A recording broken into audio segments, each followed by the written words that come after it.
Em nome do Pai que me criou, em nome do Filho que me resgatou, em nome do Espírito Santo que me santificou, divina vontade, reina na minha vontade.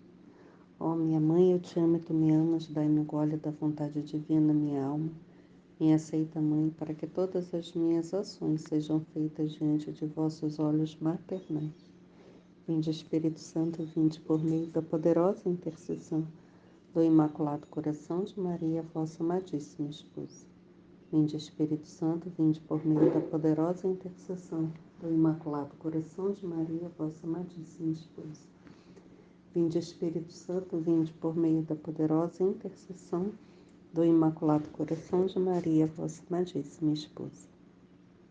Livro do Céu, capítulo 3, trecho 66, 1º de maio de 1900. Frutos da cruz. Tendo recebido a comunhão, meu doce Jesus fez-se ver toda a afabilidade, e como parecia que o confessor punha a intenção da crucificação, minha natureza sentia quase repugnância de submeter-se. Então meu doce Jesus, para me animar, disse-me: minha filha, se a Eucaristia é garantia da futura glória, a cruz é pagamento para comprá-la. Se a Eucaristia é semente que impede a corrupção, e é como essas ervas aromáticas com as quais, ungindo os cadáveres, não se corrompe e doa imortalidade à alma e ao corpo. A cruz a embeleza, e é tão potente que, se houver dívidas contraídas, ela se faz fiadora, e com mais segurança faz com que lhe restitua a escritura da dívida contraída. E depois de ter cumprido todo o débito, com isso forma a alma o trono, mais deslumbrante na glória futura. Assim a cruz e a Eucaristia se alternam juntas, e uma obra mais potentemente que a outra. Depois acrescentou: a cruz é meu leito florido, não porque não sofresse dores atrozes, mas porque por meio da cruz dava à luz tantas almas à graça. Via brotar tantas belas flores que produziam tantos frutos celestiais. Assim que, vendo tanto bem, tinha para meu deleite aquele leito de dor e me deleitava na cruz e do sofrimento. Também tua filha toma como delícias as penas e te alegre de estar crucificada na minha cruz. Não, não quero que temas o sofrer, como se quisesses agir como preguiçosa. Ânimo, obra com animosidade e expõe-te por ti mesma ao sofrer. Enquanto dizia isto, vi o meu anjo que estava preparado para me crucificar. E eu mesma estendi os braços, e o anjo me crucificou. Oh, como gozava o bom Jesus de me ver sofrer, e como estava eu contente, porque podia dar gosto a Jesus, sendo uma alma tão miserável. Pareceu-me uma grande honra para mim sofrer por seu amor. Jesus, ele sempre, nos fala do sofrer, mas esse sofrer que é a prova do amor. O amor é sofrer, porque o amor é morrer. O amor é morrer para as nossas paixões, o amor é morrer para aquilo que nos afasta de estar na graça de Deus, aquilo que o mundo traz de prazer, de satisfação e de coerência com o mundo. E ir contra essas coisas que o mundo atrai, que o mundo chama, que o mundo naturaliza, o erro, o pecado, a dor, a blasfêmia, que o mundo naturaliza. E contra isso é um sofrer. É um sofrer por amor. Porque a nossa alma deseja estar atraída a Deus e fazer aquilo que é, né, do agrado dele, da sua vontade. Andar em comunhão com a sua palavra, né? Sua palavra que também é o nosso alimento, né? O alimento que nos dá o saciamento da, da essência da alma, né? Sacia a alma, mata a sede e mata a fome, né? Porque vai à fonte, e essa fonte é Deus. É a fonte de toda a vida, de toda a alma, é o próprio Deus, né? Saímos do seu coração, o nosso coração ele não repousa enquanto não retornar ao nosso Deus, às mãos do nosso Criador. Ele fala aqui, né, assim, é algo que mexe com o nosso entendimento, como amar a cruz, né, como desejar sofrer esse amor, né, porque seria, a escrita desse amor é o sofrer, né, por quê? Por que o sofrer? Porque quando amamos alguém, né, muitas situações nos surgem para que o nosso amor ele seja provado, né? E essa prova muitas vezes dói, né? Porque vamos precisar agir e pensar, né? Não com as nossas razões humanas, mas com os propósitos de Deus, né? Desejar o sofrer em troca, né, do bem do outro. Esse é o amor que ele é compartilhado, né? É o amor que é tão fecundo e verdadeiro, né, que ele precisa ser compartilhado, que ele não se importa em sofrer, se for para o bem, né, do outro, como Jesus.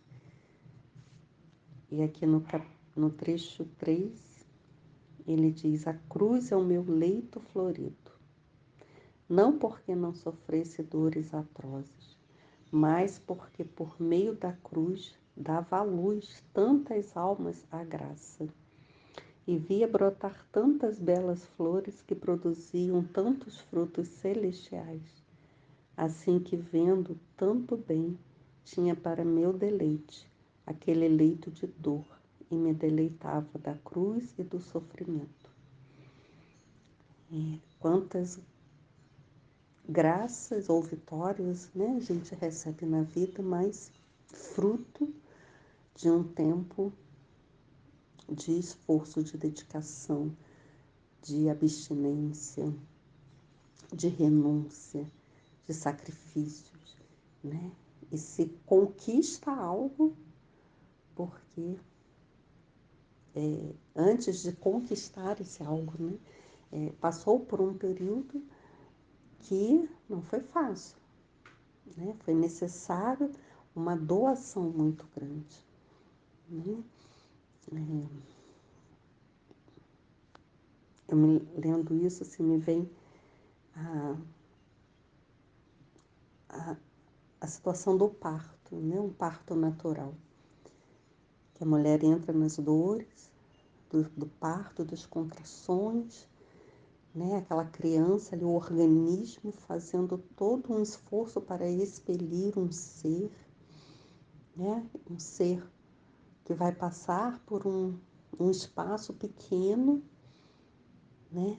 E aquela criança, ela, a natureza como é sábia, né? A sua cabeça, os ossos ainda são maleáveis, não são totalmente enrijecidos, mas há todo um sofrimento nesse processo, né? De expelir esta criança. E às vezes a criança nem está na posição correta, né? E quanta dor.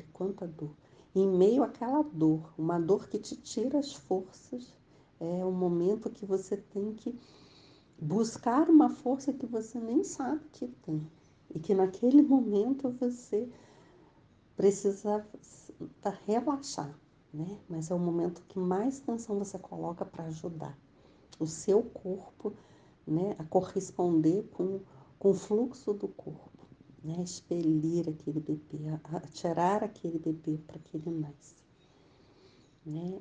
E tamanha dor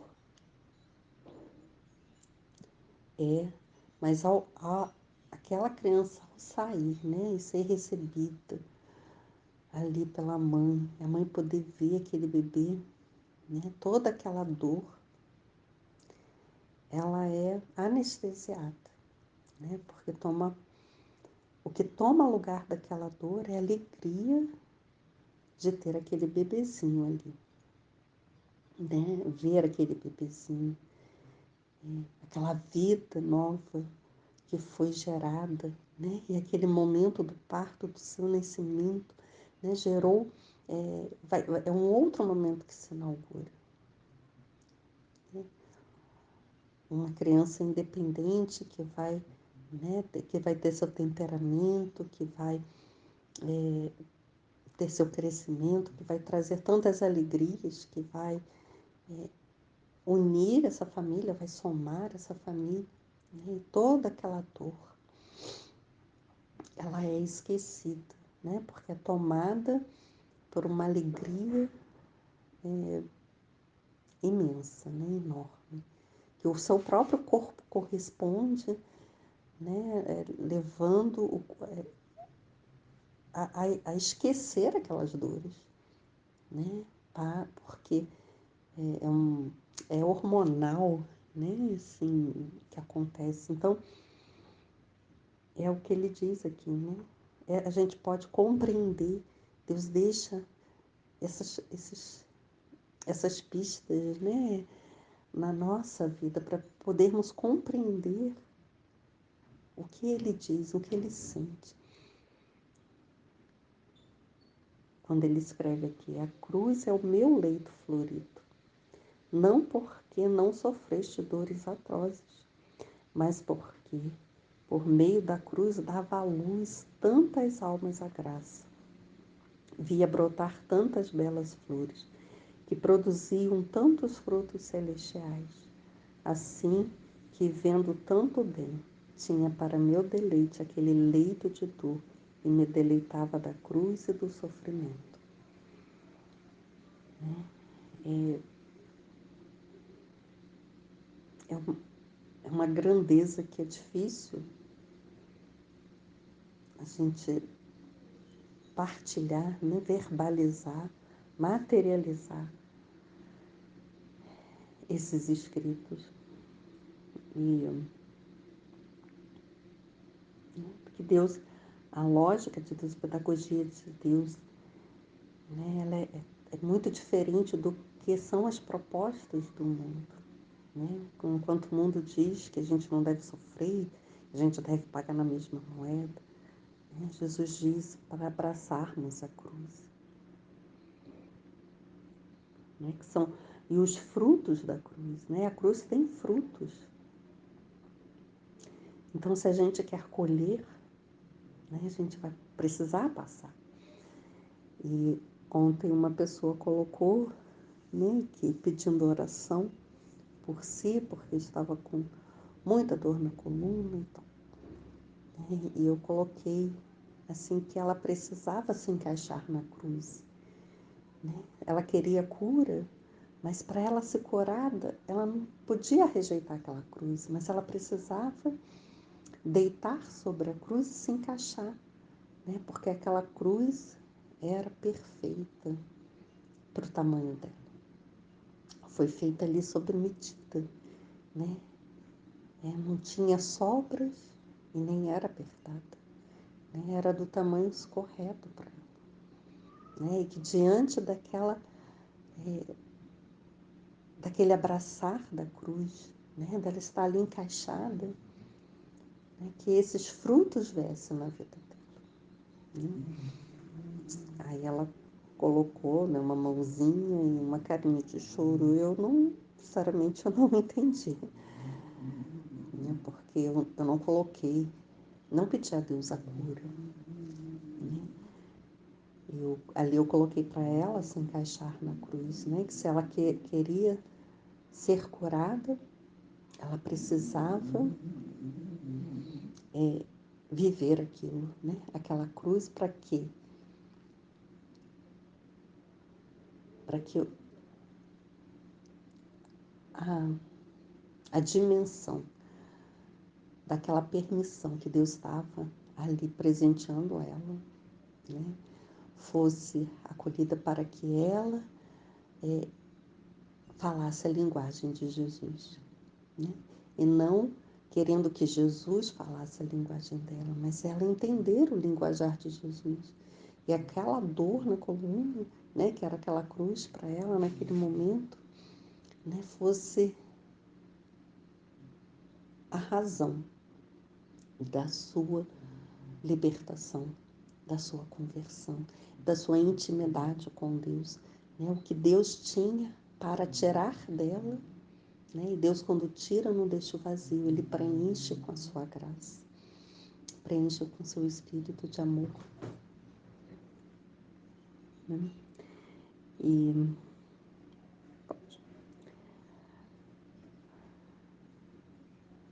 E aqui ela fala, né, no final, vi o meu anjo, que estava preparado para me crucificar, e eu mesmo estendi os braços e o anjo me crucificou. Deus é tão generoso que Ele não nos deixa passar por nada sozinho, né? Nós temos esse apoio celeste, né? Cada um de nós temos um anjo que Deus designou para nós, né? E assim, quando Ele também, né, estava no... para ser crucificado, ele foi visitado por um anjo. E, né, assim, Deus nunca nos deixa sozinho, né? Ele sempre nos envia, né, os seus mensageiros, né? No caso, cada um tem o seu, né, para divinizar a esse momento, para que esse momento seja verdadeiramente consagrado ali a Deus, né? Seja toda essa mística que envolve, né, a nossa vida, que nós não passamos sozinhos, né? Mas Deus, se Ele permite, mas Ele também nos dá material, né? Ele também nos dá apoio, auxílio, porque isso também é um grande amor de Deus, né?